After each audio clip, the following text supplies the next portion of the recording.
The world feels a little louder this week. And when the world feels louder, your nervous system feels it too.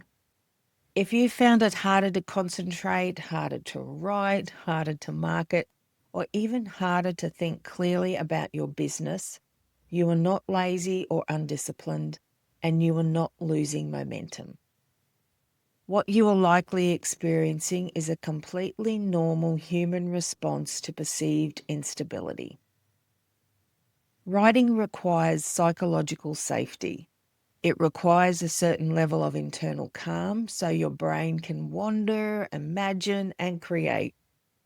News cycles, especially intense ones, do the opposite.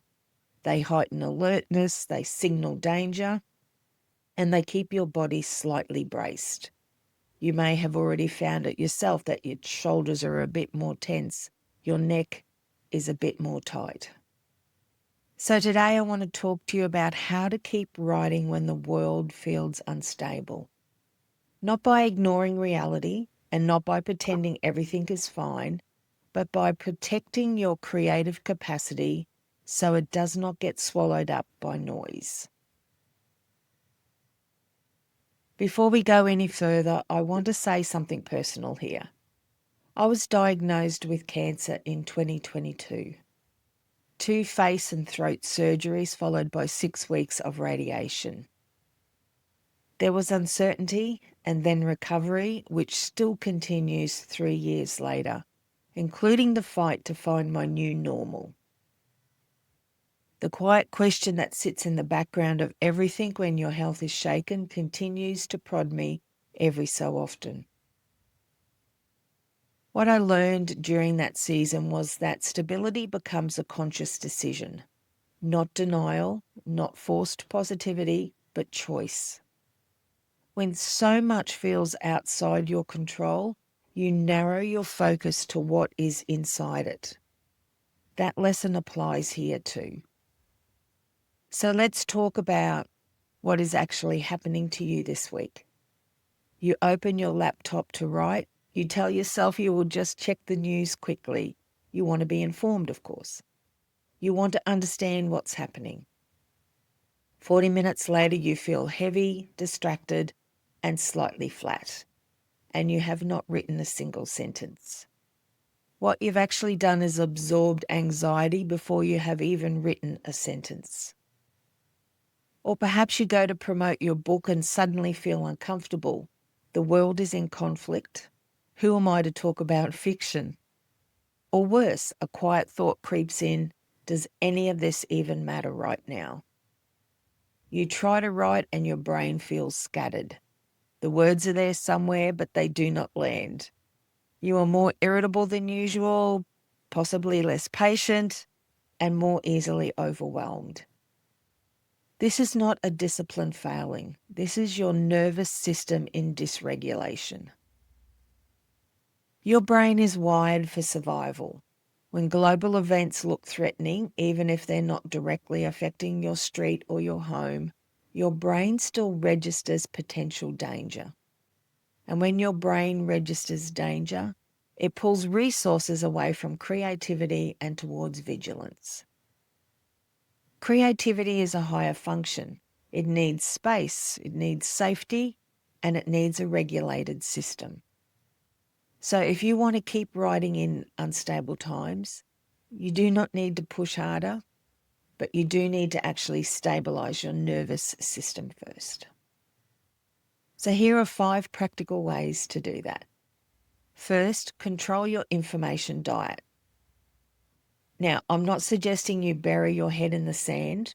I'm suggesting you choose when and how you consume information. Set 2 specific times a day to check updates, and outside those windows, turn off notifications to news sites or to where you're likely to find information. Do not drip feed anxiety into your system all day through notifications and headlines. Constant exposure keeps your body in low-grade fight or flight, and you cannot create from that state. You may not feel it consciously, but it's there. Second, write before you consume. Protect the first hour of your creative brain. So before you open a news app, before you scroll, before you even reply to emails, give your freshest cognitive energy to your story. Even 20 focused minutes in the morning can anchor your day. Your mind is cleanest in the morning, so if your commitments allow you to, give that to your book, not to the news cycle. Even 20 minutes of writing first thing will bring you huge results. Third, reduce your cognitive load. So when the world feels unstable, that's not the time to overhaul your marketing, test 5 new platforms, or experiment widely. You need to simplify. Keep your rhythm. So send out your usual emails, post on your usual channels, maintain steady visibility without adding complexity to it. Structure actually stabilizes your mind. So even if you think of yourself as disorganized in the best of times, this is not the time to actually get organized. Stay as you are. Stay in what is normally stable for you. Fourth, ground yourself physically. So go for a walk, lift something heavy, do weights, breathe more slowly than feels natural. Get sunlight on your skin. Regulation is not just mindset work, it's also physiological. Your body often needs to calm before your mind can follow. A wonderful breath exercise I do is breathe in for the count of 6, hold that breath for the count of 2, and then release my breath for the count of 8. I do that for a minute and it settles my nervous system and helps nip any anxiety in the bud. Fifth, remember this. Stories are not trivial in unstable times. Stories matter when things are turbulent. Fiction is not trivial. It's a refuge. When reality feels intense, people reach for words that feel safe, hopeful, adventurous, or romantic. Escapism is not a weakness. It's emotional recovery. Your work matters more in these seasons, not less. Your work is not irrelevant this week. It may be needed more now than you realize. Now, I want to say something gently but firmly. You cannot control global events. You can control how much access it has to your nervous system, though. If you allow the news cycle to fragment your attention, you will lose creative momentum that takes far longer to rebuild than it does to protect. This is not about being uninformed. This is actually about you being intentional about how much information you allow in and when. When I was going through cancer treatment, there were days when I could have spiraled into uncertainty. Instead, I narrowed my world to what I could control that day. Going for a walk, doing breath work, sitting down and writing, coaching with my clients, the next small step.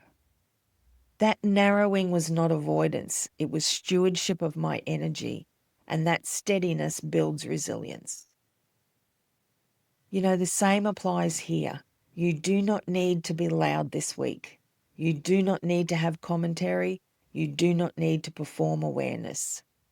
You need to be steady, because steady creators build long-term trust. Steady creators keep writing. Steady creators become anchors for their readers. So this is usually the point where authors either surrender to the noise or they consciously reduce it. One leads to fragmentation and the other leads to stability. If this video helped you calibrate, share it with another author who might need a steadier voice this week. Protect your mind, protect your writing, and protect your rhythm. That is the best thing that you can do for yourself.